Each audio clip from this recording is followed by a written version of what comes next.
Welcome to another edition of the Alan Powell Show live on a Tuesday night. Got a great show lined up for you tonight. Man, we will be having an interview with author Dr. Michael Thomas from Georgia to talk about his new book that's out right now. Also, we will be talking Jill Biden made some questionable comments. Sounded kind of crazy. Also, Caitlin Clark, Angel Reese. It's been going up. Everybody's been talking about it. We will talk about it ourselves, and I want to hear what you got to think. And so, with all that being said, we're going to get ready to lock and load, people. Let's go. Load, Alan Powell. It's the Alan Powell Show. Yeah. Where we lock and load. Come on. It's the Alan Powell Show. Yeah. Where we lock and load. Come on. It's the Alan Powell Show. Yeah. Where we lock and load. It's the Alan Powell Show. Yeah. Where we lock and load. Come on. Yeah. Thank y'all for tuning in to a Tuesday night edition of the Alan Powell Show. I got the pleasure of having a special guest in the building. You can catch him on an early morning sports talk podcast. Early morning, the best morning show going on. Mr. Brandon Price, thank you for joining the show, brother. Thank you, man. Thank you for having me, bro. I truly appreciate it, man. Thank you. Yeah, man. So we got a lot to discuss, man. College basketball season is all wrapped up on the men and women's side. Last night, UConn defeated San Diego State 76-59. And I've heard a lot of people talk about how unimpressed or just it wasn't appealing to them. First, congratulations to UConn, of course.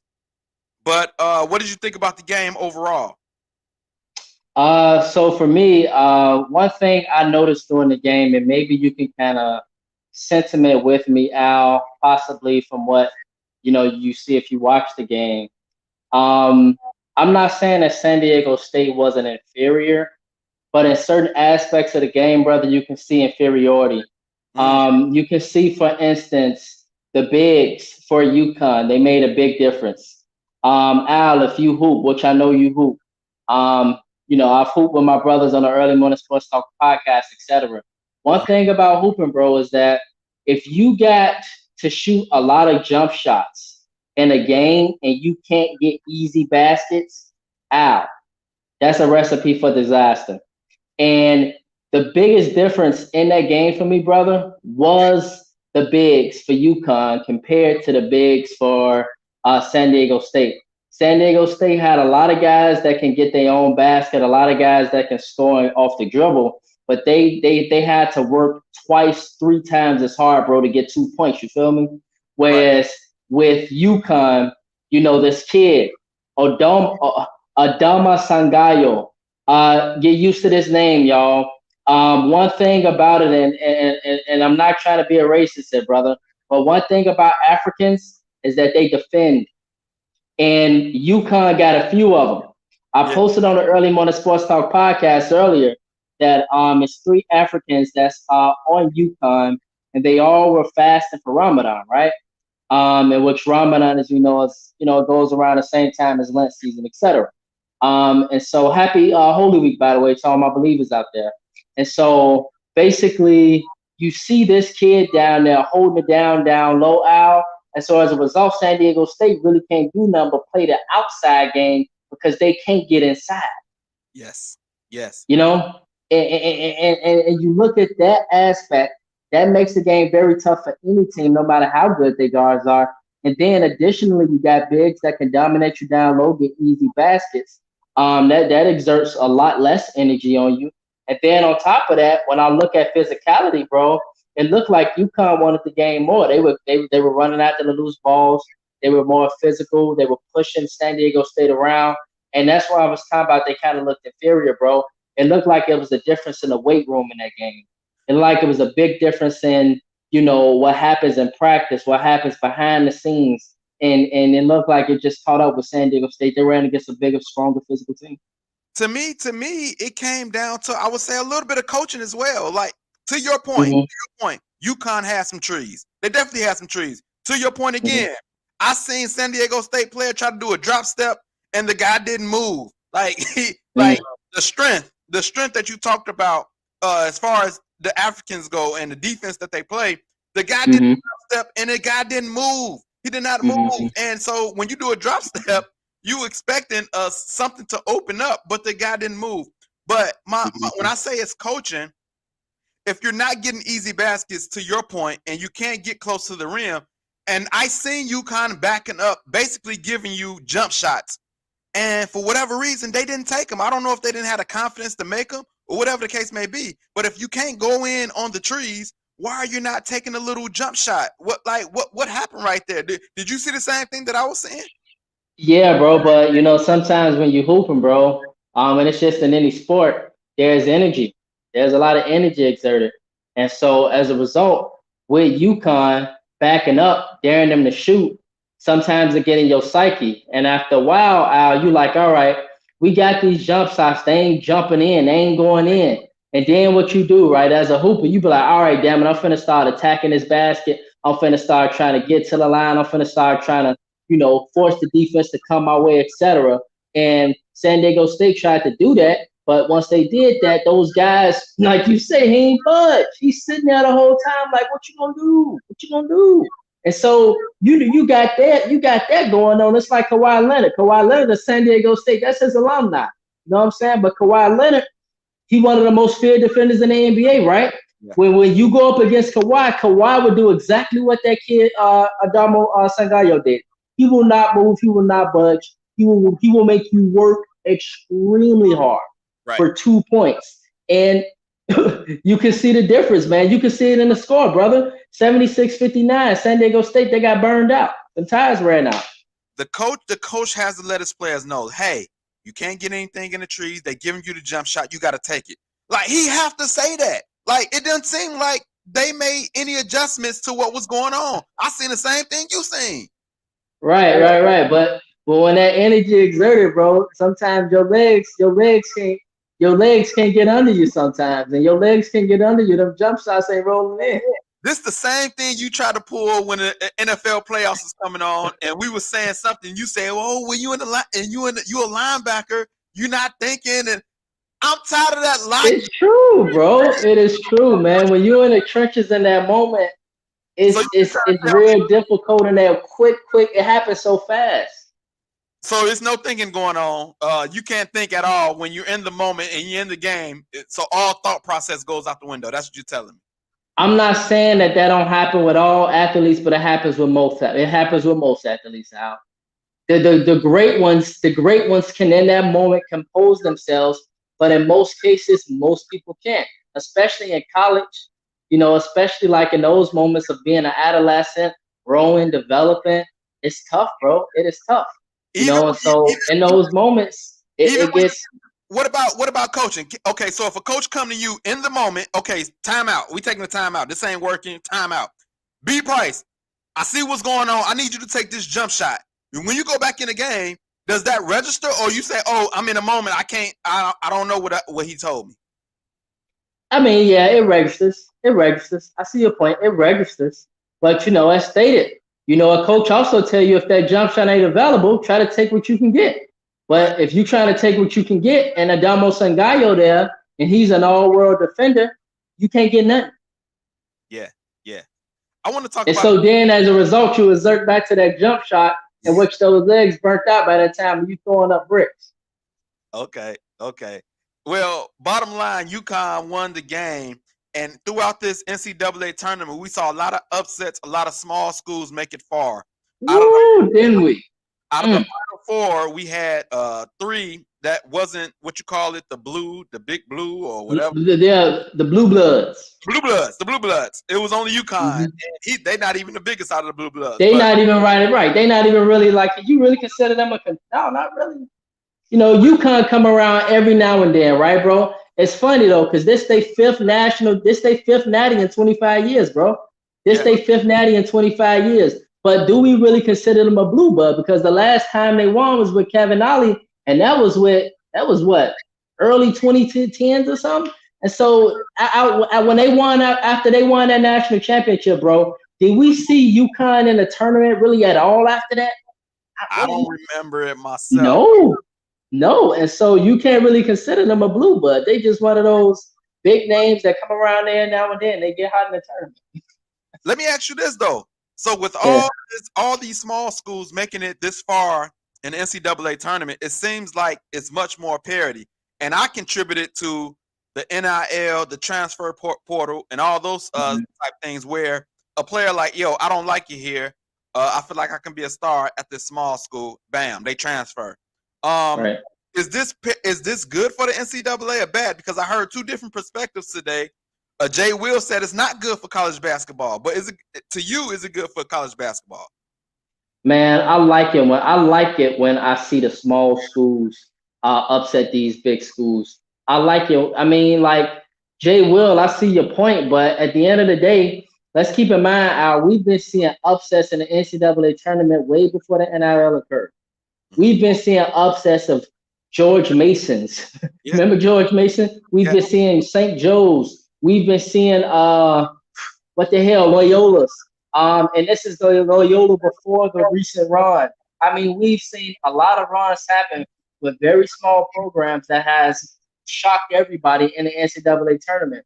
And so the NIL could be something, bro, that has allowed for these guys to go to these smaller schools and get these, get these runs in with these small programs. But I think also, bro, you got to consider really at the end of the day in college basketball now, it's a lot of one and dones in these big programs, in these blue bloods, like you state.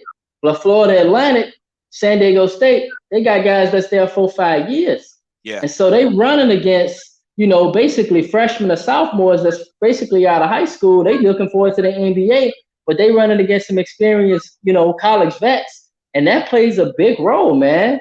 It's like now, bro, it's to the point now to where my wife gave me this advice out for the NCAA tournament, and don't laugh. She said, Brandon, when it comes to the NCAA tournament, you should just close your eyes, pick a team, and just go all the way through. And whatever team come out, that might be the team that might just come out. Because you're sitting there overthinking about Purdue, and what the hell happened to Purdue? They got ousted in the first freaking round. And I know Jamar Goodman don't want to hear that. That makes his night a little sad and a little dreary. But, I mean, it's a reality, man. Like, these big schools, it don't mean nothing in hoops. It don't mean nothing in hoops. Your wife got a point. Your wife got a point. Especially in today's game, I think this is going to be a trend. I do agree with Jay Will to the sense, and I don't know the ratings. I think they were pretty low, but the place was packed out. It was still packed out. It was. As far as the crowd, but I think the ratings wasn't as good as say like a Duke or North Carolina. To me, I like upsets. Everybody likes Cinderella teams. Who doesn't like a Cinderella team? You know what I mean? Exactly. So, but to Jay Will's point, people do like seeing superstars, and I think that's why the women's game probably out. It had more ratings. Yes, their ratings were excellent. Yes. They had some of the highest ratings they've ever had because they wanted to see Angel Reese and Caitlin Clark. Jamar Goodman says, would you rather be Gonzaga that makes the tournament every year and don't win it, or you kind of make the tourney for a few years but win it every 5 or 6 years? I'll let you answer first. You my answer. Ooh, that's a good question, Jamar. Because when we talk about from a business perspective, just from a business perspective, Gonzaga does really well, right, Al? From a business perspective, making that tournament every year, it adds a lot of money to that program. They can bring in superstar after superstar because that cash pocket is huge. On the other hand, UConn, they got the natties, and it's coming every 5 or 6 years. So man, for me, God, man, I'm gonna say I'd rather be still UConn because at the end of the day, you still got the national championship, and that's what you go for. You go for the national championship, and so they got a 20% from the last 25 years. Y'all do y'all math. 5 out of 25 is 20%, and so they got a 20% national championship rating, and that's pretty damn good. That's better than a lot of blue bloods out there. Yes.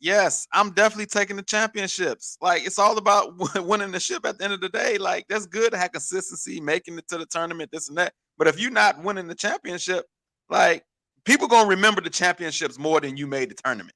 They're going to remember that. They're gonna remember the year you won it majority of the time. They're not gonna remember, oh, you made it to the tournament this year, that year. They're not gonna remember that. That's true, man. So I want to get over to the women's side because a lot of stuff happened in that game. But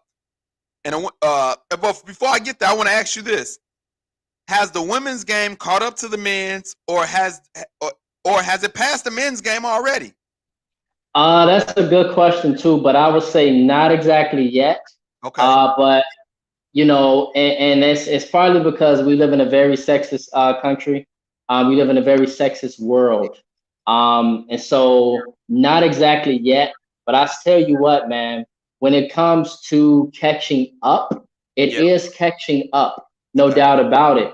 Because in the men's game, there's now this equilibrium that's coming of, okay, Southwestern Baptist College, that's just an example, brother. Southwestern Baptist College and Duke, we don't really know who's gonna win that game, honestly, nowadays, bro. Whereas in the women's game, we know that. And so it tells you a lot about society. It tells you a lot about our society. Our society is very traditional. Keyword, brother, traditional. And people like tradition. As Jay Will stated, those ratings were the way they were because people like tradition. Okay? And so in the men's game, things are very untraditional now to where Southwestern Baptist College has a legit chance against Purdue. Anybody got a chance against Purdue. Chicago State got a chance against Purdue. God damn it, St. Xavier University got a chance against Purdue. God damn it, Olive Harvey College, Triton College, Indiana University College, Jamar Goodman College got a chance against Purdue University, okay? Anybody got a chance against Purdue University in the men's game side. But we know on the women's side, we know, bro. Oh, man. Going into the tournament, we're looking forward to Caitlin Clark. We're looking forward to Angel Reese. We're looking forward to South Carolina. And we're looking forward to maybe Louisville and see what they can do if they can make the final. That's what we're looking forward to. And we know 9 times out of 10, those number 1 seeds going to be at least be in the Elite 8. At least. We know that on the women's side. And so as a result, people will tune in because they like, all right, once they get to that point, once they get to that Elite 8, we watch it because I want to see what happened between South Carolina and Caitlin Clark. Bro, I must admit, I was amped up for that Iowa and South Carolina game. We posted all over the page. We support women heavily on the Early Money Sports Talk podcast. We put a poll out there, Al, and everything, because we knew it was superstars going up, and it was going to be a heavyweight fight. Caitlin Clark did a great job, bro. She come back. Every time South Carolina come back, it was like a Muhammad Ali, Joe Frazier. And so with that, man, you see the game catching up because there's big name superstars in the women's game, whereas in the men's game, your big game superstar, bro, can get ousted in the first round. I'm gonna say this, man. I think it's the women's game is definitely catching up, and I think the fact that these small schools and the transfer portal is in full effect. Because and the women have the same opportunities, but I think you're going to get more superstars playing for big name schools. They're not moving around as much in the women's game, so you're going to get the superstars and you're going to get the big schools, which is going to help women's basketball. And I think they might overtake the men. Like, I think that it has a chance to happen. Yeah. You know, another thing that's happening too, bro, is with the women's game, with the WNBA, with women's sports in general, you got advocates now heavily advocating for women's sports, heavily advocating for it because women don't get paid the way they're supposed to get paid. They are highly underappreciated, etc. And so as a result, you got people now fighting against this sexism stuff. And so that's allowing also, bro, for the game to catch up because you got people watching out of empathy. They like, all right, out of this empathy, I'm going to watch Caitlin Clark. Out of this empathy, I'm going to watch Angel Reese. I'm going to watch Aliyah Boston and Dawn Staley and everybody because I want to see what happens here. And so you got that happening too, and that's allowing for the women's game to catch up with the men's game. The only thing that the women are still missing is the athleticism of the dunking and the highlight reel plays. But if we being honest, the only thing, college basketball is not like the pros where you see a whole bunch of highlights. You might see an alley hoop here and there, but it's not like just high flying all over the place. So I think the only thing that's missing out of the women's game is the dunking, the athleticism as far as dunking in that sense. But let's get over to the women's championship game because there was a lot of fireworks, a lot of stuff happened. LSU defeated Iowa 102-85, won the national championship. And then we had some antics at the end. And bro, I will tell you this. I seen when I first seen what Angel Reese did, because I didn't know the backstory of what Caitlin Clark did. I said, it made me cringe a little bit. I was like, it's a little much. It's a little much. Right. And I'm like, I don't like that because it seemed like she was seeking her out, like she was following her. You know what I mean? Like she was following her. And so I was like, man, I don't like that. She ain't gotta, hawk her, go down. So of course she did the John Cena, you can't see me. And then she pointed at the ring finger and say, hey, that's what we getting, you not getting. And so when I seen it, like I say, man, I was like, man, I didn't like it. But then once I seen the backstory, I did see Caitlin Clark do, she waved at the South Carolina player one time. Yes, she did. She was at the 3-point line and she was like waving off, like just disrespecting her, like, shoot it, I don't care. So I did see that, but I didn't see her do the John Cena first. But once I found out that she did do that, I said, okay, now you got to take that. You got to take that. But what was your thoughts about the whole situation? All right, first and foremost, bro, shout out to Kim Mulkey, bro. Shout out to Kim Mulkey, head coach of the LSU Lady Tigers, because this is their first national championship, right? In basketball in general. We know LSU as being a football school. And then additionally, this is her taking another program.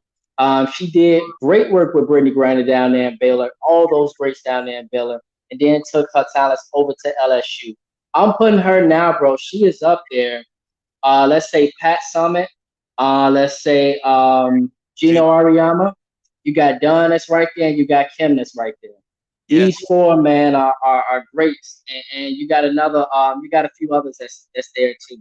Like the woman from Rutgers, I can't remember her name, the sister. She was great too. But basically, with these thoughts here, bro, Caitlin Clark, do you know, Al, that she is one of the biggest trash talkers in the game? Yeah. Big, okay? Yeah. And so it's very funny, right, that as a Caucasian girl with blonde hair, with the innocent look, that she can trash talk and she can do all these things in America, and everybody say, "Oh, it's just swag. She got swag. She got swag." You see this all on Instagram, etc., Twitter. Then, it's the member mentality. She got the dog in it. She got the aggression, and it's just sports, etc. But then all of a sudden, right, when Angel Reese do it, black girl, weaving her head, look tatted up, you know what I'm saying? Dog out there, you could tell she's from the hood, etc. A dog out there. Yeah. All of a sudden, America goes to, like when she did that, Twitter blew up. Social media blew up, bro. And they blew up because they're saying, oh, it's so classless what she did. And so for me, all this goes back, bro, is to our image of black and white. This ain't nothing but a black and white issue. And this is sad, bro. It's really, really freaking sad. Because Angel Reese, don't fit the book of an innocent girl? Yeah. Because she got a few tattoos? Because she got some weave in her head? Because her skin brown? Because she talk a little hood. She talk like she from the south side, don't she? She talk like she from the north side of Indianapolis or something. Like, you talk to her like she sound like she about that. And so as a result, that intimidates a lot of folks, that throws them off, and they label her. They label her not knowing that she's a student athlete that's studying just like Caitlin Clark. Yeah. You feel me? Yeah. And so as a result, Caitlin Clark, I love her response. She handled it well. We gonna get to Jill Biden. She responded in a very classy manner to Jill Biden, telling her to don't kiss my ass, okay? Because Jill Biden sure did. And I'm very well interested now in seeing what happened in 2024, because her doing that, it's going to draw some people away from Joe Biden now because of her. I promise you it is, because of what she said. But additionally, with this, you see now that America has this label, and with this label, it is still being portrayed even today. And it's like, haven't we learned by now, Al? Haven't we grown by now? Like, I love the competitive spirit, but like, literally, you got to support both of these women, but you especially got to support Angel in this case, because all this is getting her back for what she did. And at the end of the day, Caitlyn ain't mad, so why the hell y'all mad? At the end of the day, Caitlyn viewed it as competition. She lost. They got handled. LSU got up into them. They Yeah. told them before the game. They told them before the game, bro. We don't like what y'all did to South Carolina. Don Staley said it in the post-game conference about what Caitlyn did. You know Yeah. what I'm saying? LSU, like, y'all are SEC sisters. We Yeah. hoop against y'all. It's been us and y'all all year. You know what I'm Yeah. saying? So we want to get vengeance to y'all. We want to bring the national championship back to the SEC. You know what I'm saying? Then on top of that, you got just literally what she did, and then you see in America just holding her as a hero because she been going off the whole playoff. But low key, Angel Reese been going off the whole playoff too. She Yeah. done got, bro, she got 34 straight double doubles, which literally she is the first player. This ain't Lisa Leslie. This ain't our sister in Vegas. Aja Wilson. These ain't. She is the first player in college history for women's to get 34 straight double doubles. My Okay, that shows you the number she's putting up, bro. one thing I want to talk about, man, is Keith Olbermann comments. He Okay, called Angel Reese a effing idiot for the stuff that she did. And then after he got backlash, he said, "Oh, I don't follow women's basketball or sports." And so you just basically just reacted off of everybody else, and you this big guy, this big sports guy, used to be on ESPN, a big news guy, and you gonna tweet that out. And Shaq came at him, other people came at him, and then he retracted. But you cannot make those type of statements without knowing what you're talking about, without knowing come on, man. like, it's crazy. But you know what it is? It's easy to criticize a sister doing something Right. like this without even any research. It's easy. Mm-hmm. And I say, like I said, for me, I was like, it just made me cringe a little bit. I said I ain't like it before I knew the backstory. But then, like, once I seen that, oh, Caitlyn been out here just doing this all over the place, and then I seen Mm-hmm. her do what she did in the last game. She did it against Louisville too, You got in the Elite Eight. yeah, you gotta eat that. You gotta take it all. And I think that's why she took it like she took it. I seen that Caitlyn had an interview with ESPN today. And Mm-hmm. what's funny is she dodged some questions though. She dodged some questions. She was asked about the incident. She first of all she said she didn't see it, which I don't believe because I seen her look over to the left a little bit. So, but she also said that Angel Reese shouldn't be criticized. I think she was Right. high road because she ain't want that smoke. But it was Jeremy Schaap, I believe, interviewing her. He said, "Do you think race had a part to play in a part of any of this?" And she went back to, "Oh, we just competitors," and she did not answer the question at all. And it's like, man, she didn't. Why can't you just answer the question? Are you scared to answer? I think she was just scared to even talk about race at all. And You know what? Most white folks are, man. Most white folks are because they don't want to offend, right? Yeah. And then they got brands, etc. They don't want to offend. It's even today now. You got folks that's in the broadcasting world, etc. They don't want to talk about race. You got low key guys like us that do broadcasting. We ain't even famous yet. You know what I'm saying? One day maybe we'll have Clayton Clark on the Alan Powell Show, the Early Morning Sports Talk podcast, and Angel Reese. But you got folks at our level that don't want to talk about race. But hey, I don't mind talking about it. I think you know me by now. Yeah. And so at the end of the day, like literally, she dodged the question for those reasons, but she know the truth. Iowa bros are all look at their lineup, bro. Look at their bench. Look at their team. Yeah. It ain't a Negro on that squad. And so we know how many black people in Iowa? About 15? Like, so I mean, it's Republican country too on top of that. So I very much think race had a big thing to do with it, but she won't admit that, of course. on TV, that are just behind closed doors, at the dinner table. Yeah, yeah.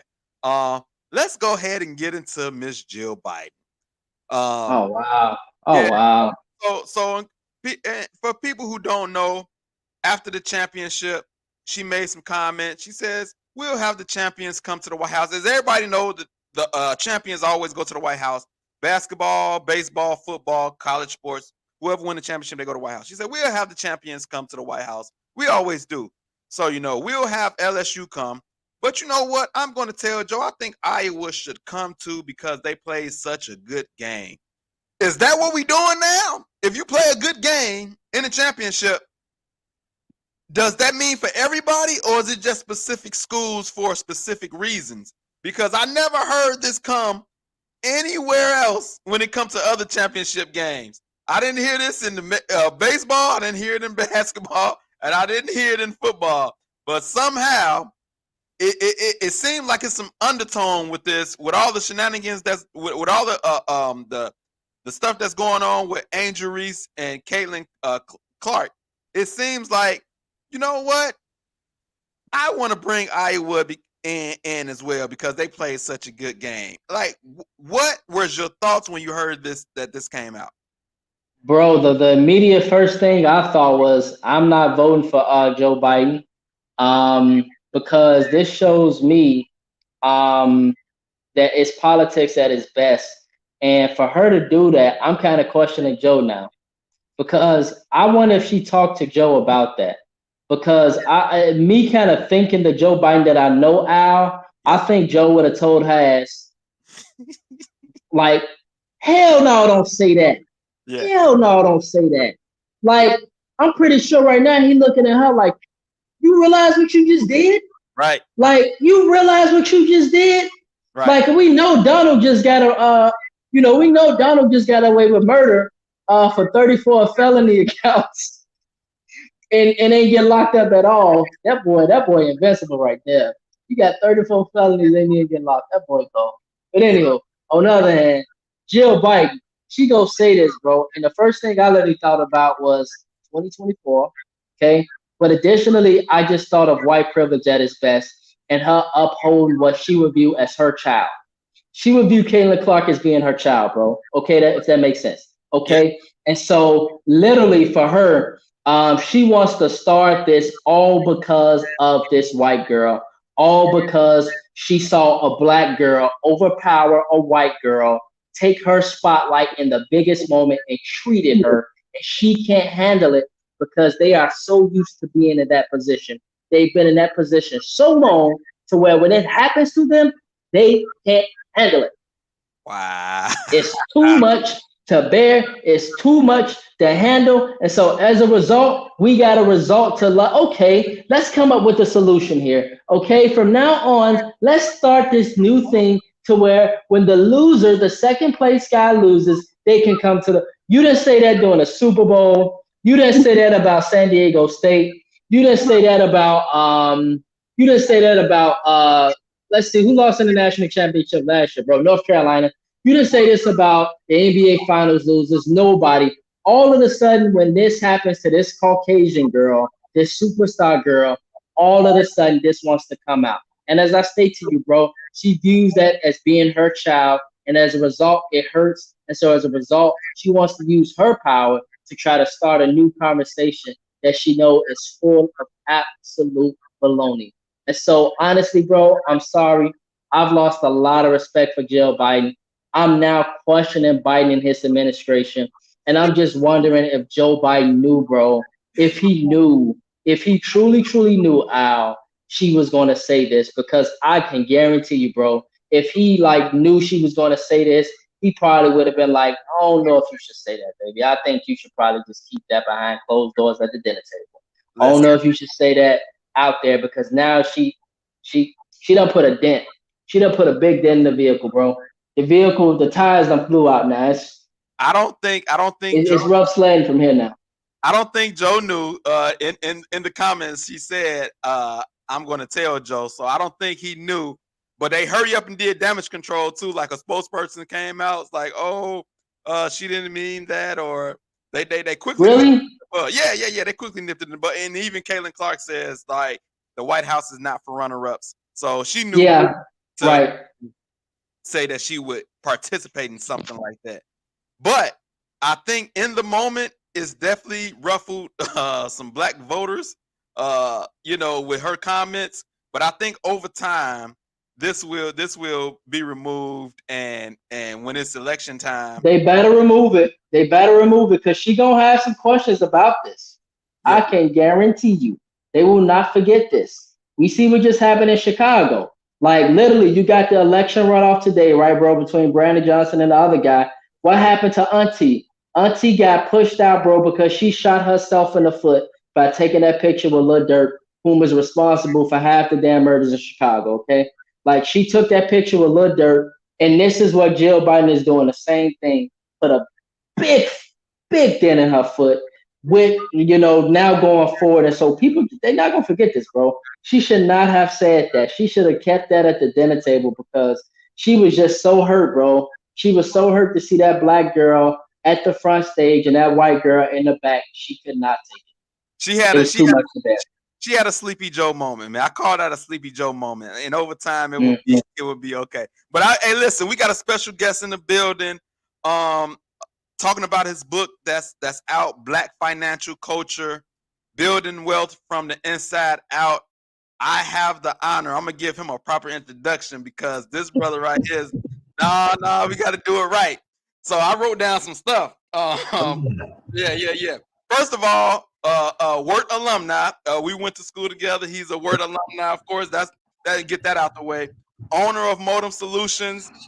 The best baseball player ever, according to the late great Tierra Thomas.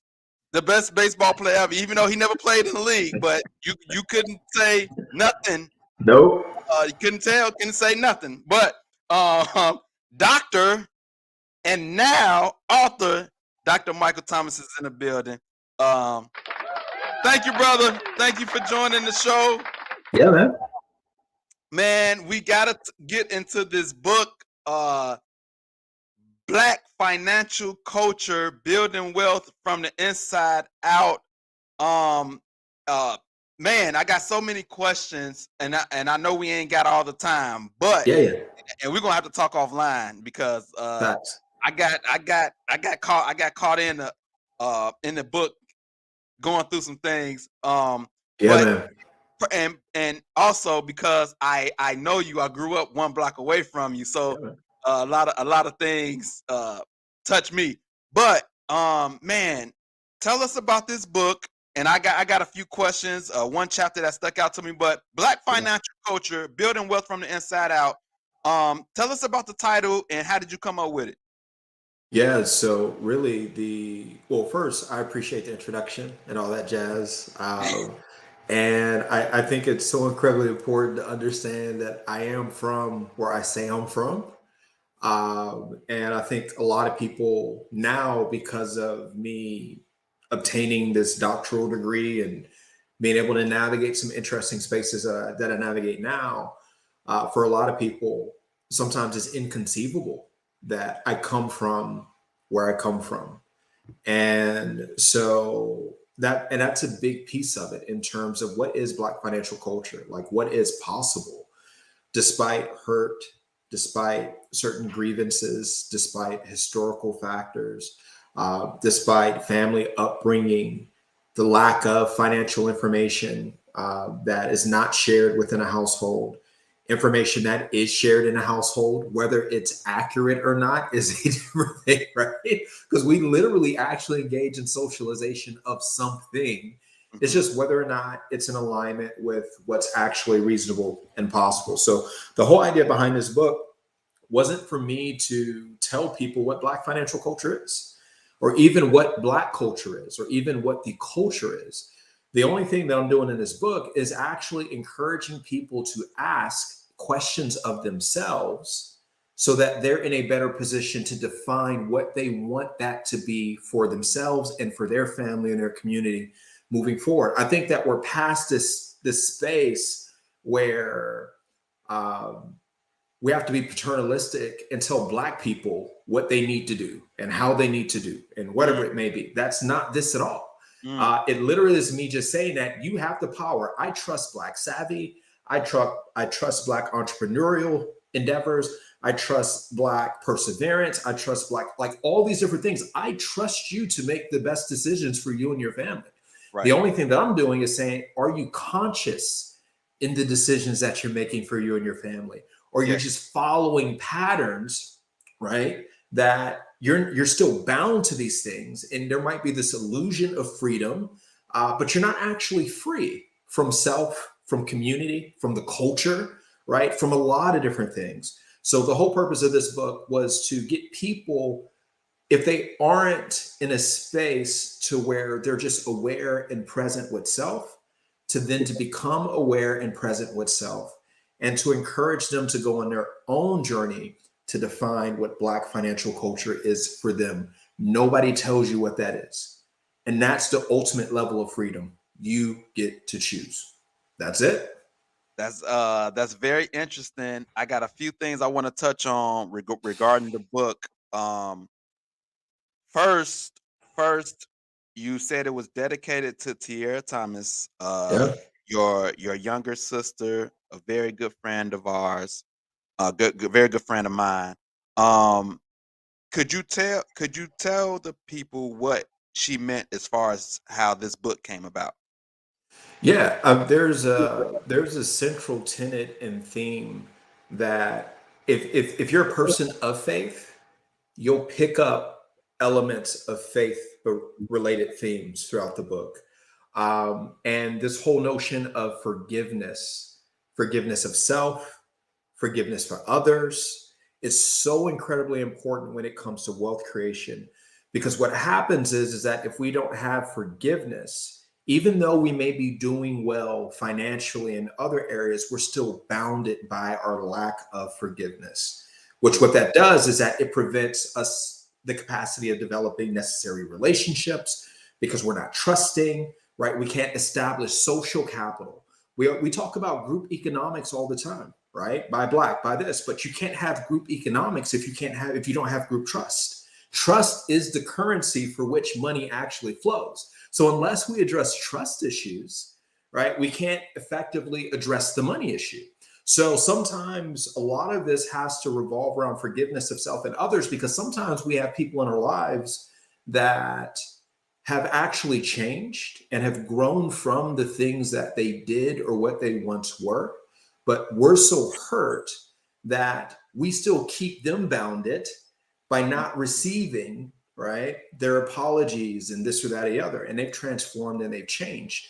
And so what happens is that this becomes a burden that can ultimately become generational and intergenerational in terms of its long-term impacts on the capacity, not just to create wealth, but to sustain wealth. Because if you have a lot of money and you have a psychic or emotional wound, Hmm. no amount of money is going to fill that wound. Right. Right. There are certain, money has its limitations. So I think that with the conversation around Tierra, there was this central theme of, unfortunately, with her murder, quite honestly, and engaging in this process of forgiveness.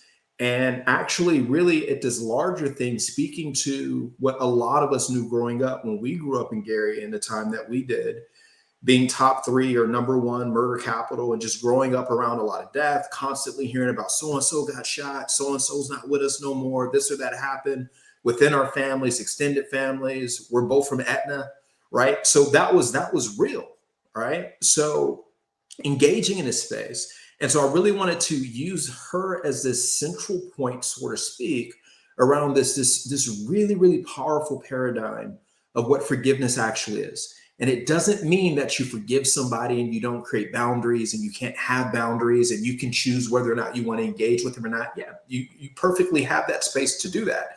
Right. But it doesn't mean that you can't engage in forgiveness, because the lack of it actually sows something very deeply into our spirit and our souls that money in and of itself can never fill. So I share that story in terms of things that I've had to navigate personally, in terms of dealing with hate, wanting to retaliate, wanting to like literally just risk it all, quite honestly. Yeah. But in terms of thinking about that, which is it's such a very real paradigm from where we come from. Yeah. Right. It is just it's just incredibly authentic in that regard. But one of the things that I realized in terms of navigating the process, and what we both know is like, when does it end? Yeah. Let's just be honest. When does it ever end? And when do we get to this opposite side of what this looks like? And so I think Tiara's story, when we were at her funeral, I kept hearing over and over again how she was so generous with her time and helping everybody out and their kids and buying birthday gifts, having birthday parties for kids, and like just co-signing on businesses for people and all that jazz, like stuff I had no idea that she was doing for folks. Yeah. And so there was that theme that I start with the dedication, which is love, even when it's inconvenient. And I think that that's such a powerful, enduring theme. That's the theme that I got from everybody who was at the funeral. And I think that that's kind of what you see throughout the book. Even though that there's elements of money, I talk about estate planning, I talk about investing, I talk about crypto, I talk about budgeting, I talk about all the basic stuff, right? However, money is not the main thing. And sometimes we lose sight of that. Yeah, I'll be honest with you. I would much rather have a community of people who loved on each other, who cared for each other, who looked out for each other. Like if I didn't pull out the garbage, somebody's like, "Oh, Mike didn't pull out the garbage." I would rather have that and make $45,000 a year than to have $150,000 or $200,000 and not even know my neighbor. Yeah, and them not care if anything is going on. I think we lose something within the traditional norms of capitalism that actually aren't really very specific to what our origins are in terms of diaspora of Africa and a lot of the values that we have there. So there's a huge emphasis that focuses around community. Yes, money is important, and you can do a lot of extraordinary, amazing things with money, but it has its limitations. So I use these things to kind of unpack that stuff, to try to show narratives of limitations and help people to be able to find, as best as they can and on their own terms, joy in places that just don't revolve around constantly trying to get the bag. That's incredibly fleeting. Yeah. And I was to the point that you're making about other people pulling out your trash can, I would say probably people would say back in the day, it was more of like that. That's like if they see your kid do it mad, they can whip your kid. Can't do that nowadays. But no, you can't. You cannot do that nowadays. Another thing that you talked about in the book, well, I'll put it like this. I read the words from your mom. That did something for me as well, because I guess I didn't know. Like, okay, you grew up a block away from me, but I didn't know that she did a great job. Let's just start there. She did a great job, because the struggles that you talk about, and she talked about how you even help her now. You helped her now with your financial knowledge, that she's listened to you and helped her out. But it's like, y'all looked okay to me. Yeah. I'm like, man, she did a great job. But her word that she used, talking about how she listened to you regarding finances, and this has helped her. Like, how does that make you feel to see what the words that your mom wrote in your book? Yeah, it's a beautiful thing, but I think that has to be tempered, though, right? Because the last thing a parent wants to do is listen to their child, especially about money. Let's just keep it real. Right. We've had a lot of conversations that like, it's none of your business, or it's gone. Right. Oh, I can hear saying that right. You know exactly where I'm going with that. But the beauty is that my mom's story is rooted in, again, this boundedness of Black financial culture and what it means to navigate Black financial culture, or Black culture in general. And so my mom lost her mom when she was really, really young. My grandfather fell into alcoholism, so there were struggles there. And she grew up during an era where there were limitations placed on Black people in general in terms of what you can't be, where you can go. And just what we're from Etna. The time that we grew up in Etna, if we went to Portage to just sit down and eat somewhere, people would look at us funny. Yeah. It wasn't a common thing where you just went to Portage to just go hang out. Yeah. Right. So there were these limitations as it relates to perceptions of self and identity and who you can be and what you can achieve, because they were bounded by other people around you or in your community telling you this is as good as it gets. Right. Yeah. So my mom, for the longest time, and I didn't realize this, is that I think that she set these internal limitations on what was possible. Right. Like, could you actually create wealth and it be sustainable? Could you actually, maintain good credit and keep good credit, because nobody really has good credit, nobody can co-sign, and nobody can do X, Y, and Z.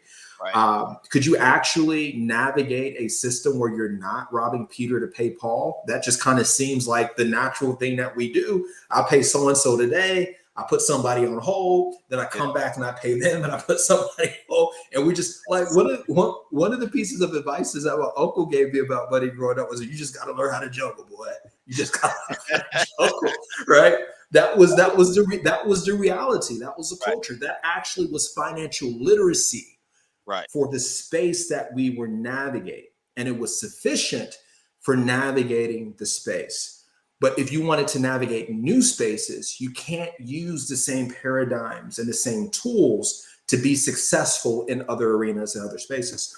So for my mom, it took her a while to deal with her own internal things that she had to navigate and actually engage in a level of healing where money was no longer a crutch, right?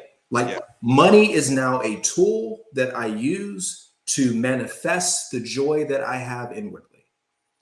Money is no longer a tool to hide the pain and grief that I'm dealing with. The ends of those paradigms lead to very different places. And I'm incredibly proud of my mom, because not only did she make these transitions and stay the course, she did this even in the midst of losing her daughter. Right. Think about that. Right. So the amount of healing and the amount of even her engaging in an area of forgiveness to get to a place to where she's whole. And she's not trying to fill a hole with whatever it is, the excesses of life that can, like I said earlier, can be incredibly fleeting. That's where the power of her journey actually began. And when I wrote the book, I share a lot of vulnerable stuff in the book. About myself, about my mom, about other people from the community, like anybody, like any of these voices. I promise you're going to be able to hear somebody in your family, an uncle and aunt, and have a very similar story as it relates to it. But in doing that, it was just very important to bring all that into perspective, and for my mom to be able to say that, you know what, I'm good with it. And when she said that, hey, I love the book, you told the truth. And she was like, it had me crying through the book and all this and that and the other. And she just was really, and when she said that, I was like, I'm good. And nobody else can buy the book, quite honestly. I'm being real. This was a passion project. I always said, if I was to go get a PhD, I currently serve at the University of Georgia here in Athens, Georgia. And I always said that the whole point of me doing this was to create access to all the information, the people, the places, the things, the circles that I'm in. Right. This is the very first project that I said that I promised myself that I would create, that I felt that I wish that I would have had something like this when I was growing up, that was authentic, that was real, that wasn't somebody kind of like browbeating me or shaming me and saying, you need to do better and pull yourself up by your bootstraps, but really actually recognize real struggles, but then also embrace levels of accountability as well. So I try to navigate this area of balance. And that's what my mom and I have too. We have information and we have accountability, and we've kind of navigated a lot of this journey together. And there was just no way that I could write this book without that theme, because really it's her success story when it's all said and done too. Black Financial Culture, Building Wealth from the Inside Out, Dr. Michael Thomas's book. I put the Amazon link in the comments. Yeah, I appreciate it, bro. Y'all go buy that book. This brother dropped a whole lot of gems. This is my last topic I want to talk about in the book. Yeah. And then we'll probably talk offline about some other stuff. But one For of sure. the chapters that stuck out to me the most, and that's when I messaged you that time that I messaged you, was chapter 2. Chapter 2, less shame, more empathy. And this is Yeah. just what I got from it. I don't even know if you attended for it to be like this, but this is what I Yeah. got. I hear a lot of people when they talk about finances or money or how to get out of debt or this, that, and the other. Oh, you do these steps, do this, this, this, this, and this.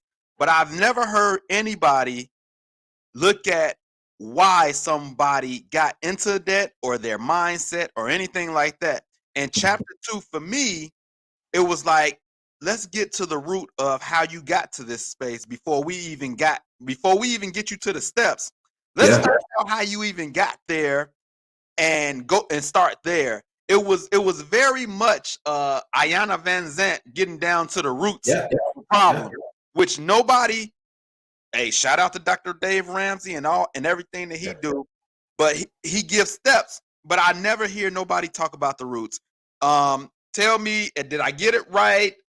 Yeah, I'm glad that you spoke to that, because that's a central tenet throughout the entirety of the book. And I try to use stories to make these concepts more palatable for people. But I think it's very important to understand this. I've been in the financial services space since about 2007, 2008. And so I've been actually doing financial coaching, financial counseling, and all these different things for a very long time.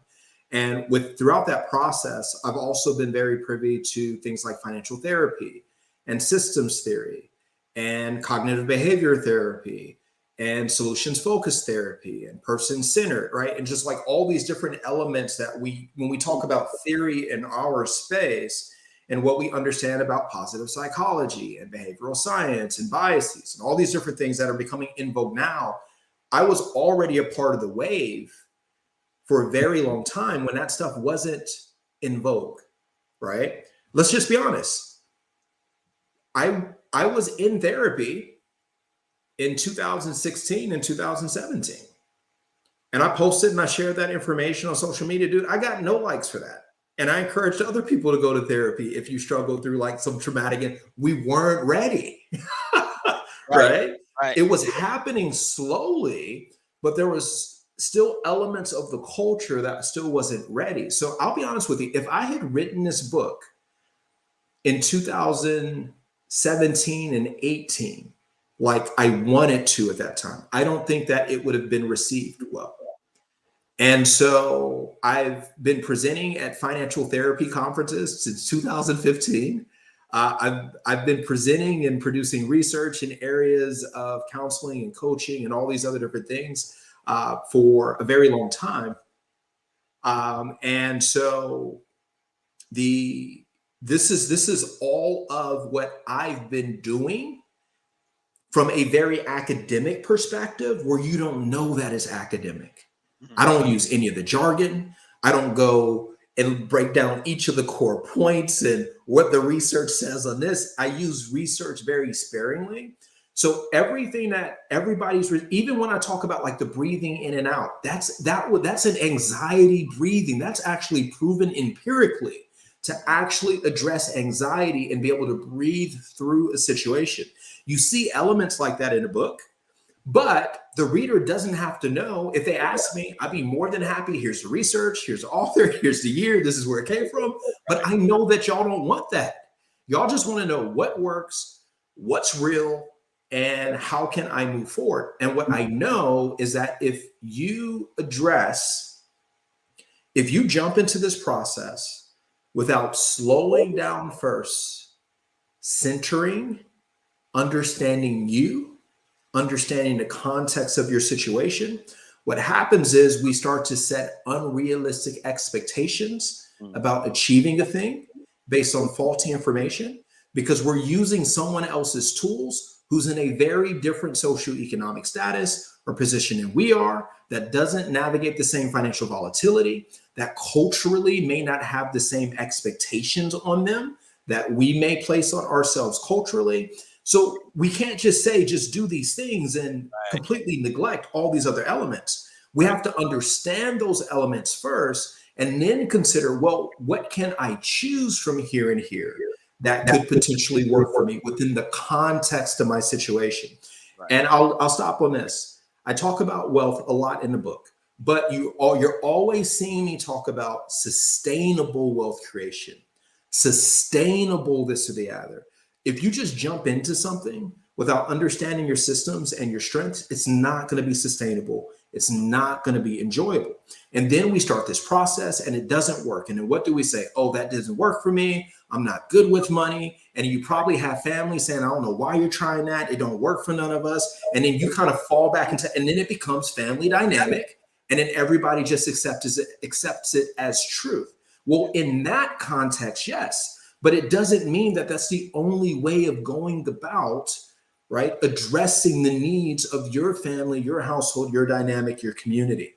And so I'm not telling people explicitly how to do it. I'm giving frameworks for how to think about this stuff, because I trust your capacity as a Black person, your insight, your wisdom, your knowledge, your savvy. I trust you.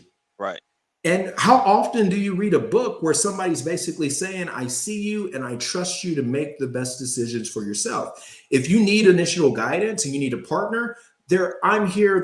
I know thousands of professionals who want to serve. Just about everybody I know back home, I can link you up with one individual person that I know who's going to treat you well and help guide you through and partner with you more specifically what it is that you're going through, because you're in control of your own financial destiny. And I think that that's just a powerful paradigm to say, I can do it. And going back to my mom, she needed to have that moment where she could say, I can do it. And I want everybody to have that moment at some point, regardless of how much time it takes for you to get there. Everybody's journey is different. It is. It is. That's some good stuff, man. Dr. Michael Thomas, Black Financial Culture, Building Wealth from the Inside Out. Y'all can go buy it right now. Amazon. The link is in the comments. Love it, man. I seen a post where it seemed like you got some stuff going on where people can do some yeah. So this is the thing. So like on my personal Facebook page, one of the things that I talk about in a book is equity and ownership of something. And I know oftentimes when people share information on social media, they do it out of the kindness of their heart and all that jazz, and I definitely appreciate that. So what I'm doing for the month of April, and this is on my personal Facebook page, and it's just Michael Thomas, and you can find me, is that there's 3 tasks. You purchase a book, you post a picture, you purchase a book and you share a picture of you with the book, and use the Black Financial Culture hashtag. So that's the one task. The other task is that you share the post that I posted. And then within that post, you tag, and there are different tiers in which you can tag, and then tag people to that post and encourage them to do the same. And if they go through the process, they get entered in as well. And then on the very back end of this is that you read the book and you leave a review on Amazon. And if for everybody who does that by April 30th, I'm gonna take 10% and I'm gonna split it 5%, 5%, and I'm gonna select 2 people randomly to receive 5% each of the royalties that I receive for the month. And so, because this is the thing for me, this book isn't about money, right? This book for me is about healing. It's about faith. It's about having the family conversation in a safe space about money. If you don't even know how to begin, like you can literally give this book to your mom and say, read this, and it's going to get her thinking about stuff that she needs to do, and you thinking, and hopefully it helps you all come together with a safe space to have healthy conversations about wealth creation or insurance policies. Do you still have your insurance policy? I know you had it 3 years ago. It doesn't mean that you have it now. And I can't be operating under the expectation that it's there and it's not, because if something happens to you, guess who gets left in the bag? Right? And a lot of that happens because we don't know how to create safe space around it. So I'm literally having the conversation for you. Yeah. And the conversation's about me and my shortcomings and my failings and different things that have happened like within my story. So it creates an easier way for you to engage in this process. So that's a really, really huge element of what I'm doing here with the book. And it is my hope, with everything being said, is that if you engage with this, you allow yourself to be vulnerable. You allow yourself to go there and to feel what you feel, because your feelings are valid. But I'm also going to nudge you, encourage you to say, okay, it's okay to feel what you feel, but we still got to take another step. Yes. You know what's interesting? I was going to add this line, Al, Mm-hmm. because we talk about, man, if we had a chance 400 years ago to have been engaged in American enterprise and things of that nature, where would we be today? But my question is, what are we doing right now for our descendants 400 years later, so that they're not in a position saying, man, I wish my great would have took advantage of everything that was available to them at that point, Right. so that we could be better off 400 years from now, right? So I play around with these paradigms, and I talk about how you can do these things slowly and gradually, see wins in community and not just as individuals, to help you create some momentum to just take one step at a time to pursue what you want for Black financial culture to be in your household. And I have the conversation, and I think that that's a beautiful thing. That's good. Dr. Michael Thomas, Black financial culture, building wealth from the inside out. Once again, go get that. Link is in the comments. Also, you can get some equity if you take the step Yeah. on your own personal page. I And don't see nobody. Yeah, it's just I put it out there, give it the opportunity. Again, like I said, this is not a money thing, but the thing is that I get more people to read the book. Beyond the money, I really, really believe wholeheartedly, God placed it on my heart to write this book the way that I wrote it. And I really honored that. I struggled with honoring that, because it was vulnerable, it was deep. And I was like, man, do I want to put this out? Do I want to write? Like, really wrestling with myself on this. But I really feel as if the spirit of the book is right. It's the right time for this book. Yeah. It's an easy read. I remember one time I tried to share a book with you. It was like, Mike, I don't want to read that. Right? So I'm sitting here thinking, like, can I get Al to read it? Can I get my mom to read it? And I just wanted to create something that was chock full of a lot of different lessons. You can read this book 3 or 4 times and get something new out of it because of how nuanced it is. Yeah. And so I wrote this for my family. I wrote this for my friends. I wrote this for my community.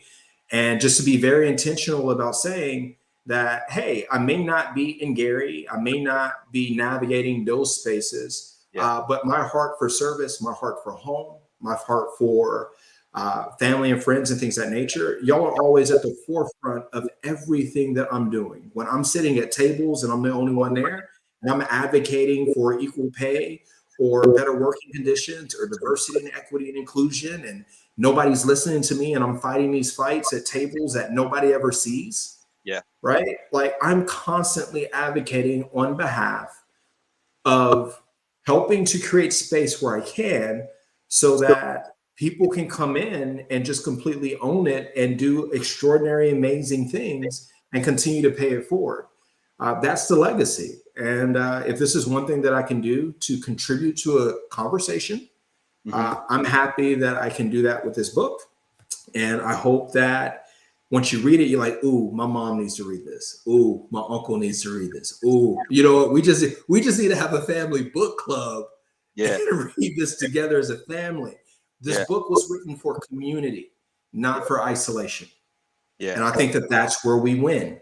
And you see that theme all throughout, but you can't have community without trust, which is why I talk about healing and forgiveness and all these other different things. I'm trying to bring it all together. And hopefully this helps in a very small way move the needle.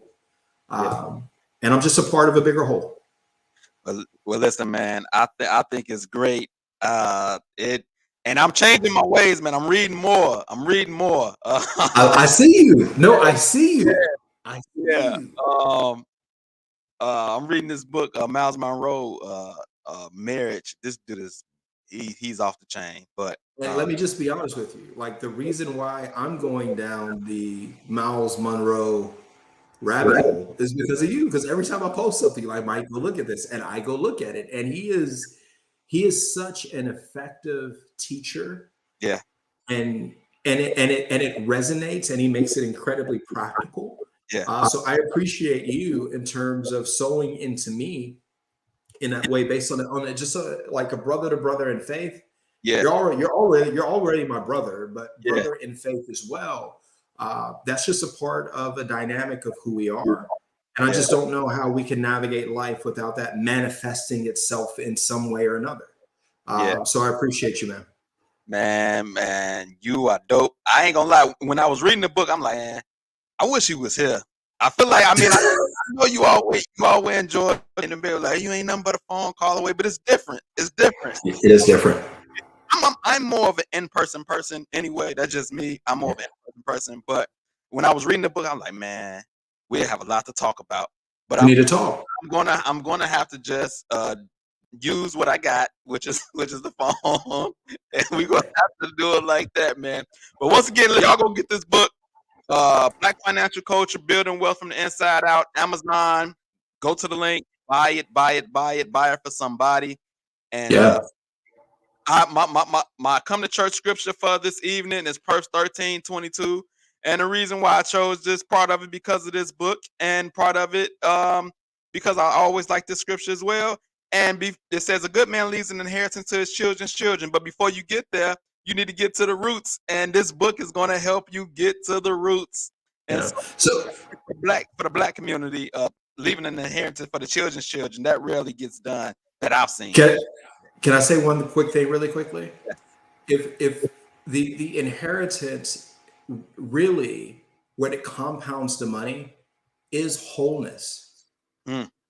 Right? So if we leave an inheritance of wholeness in our children, and then we leave a financial inheritance, that means that they will have the capacity to build with that money in a productive way. What happens, unfortunately, is that we leave our children with these gaping holes. Yeah. And when we provide them an inheritance of money, they use that money to try to self-soothe, and it gets blown. And then there is no inheritance for our children's children, but we're passing along generational hurt. What I'm challenging is, if you can pass along generational hurt, then you can pass along generational healing. And if we can get that part right, the money piece will take care of itself. I promise you it will. Let's focus on love, forgiveness, and compassion for yourself and others. I think we're good. You just spoke a whole word, because I'm not even gonna lie. Everybody who reads the scripture it's always about money, which is good. But if somebody can leave an inheritance of wholeness, that's a whole nother ball game as well. So I just got a whole new meaning for that scripture you just dropped on me. You know what I'm saying? That's a whole nother word that needs to be talked about as well. So kudos to you, bro. I appreciate it, man. We out. Alan Pants. It's the Alan Pants Show.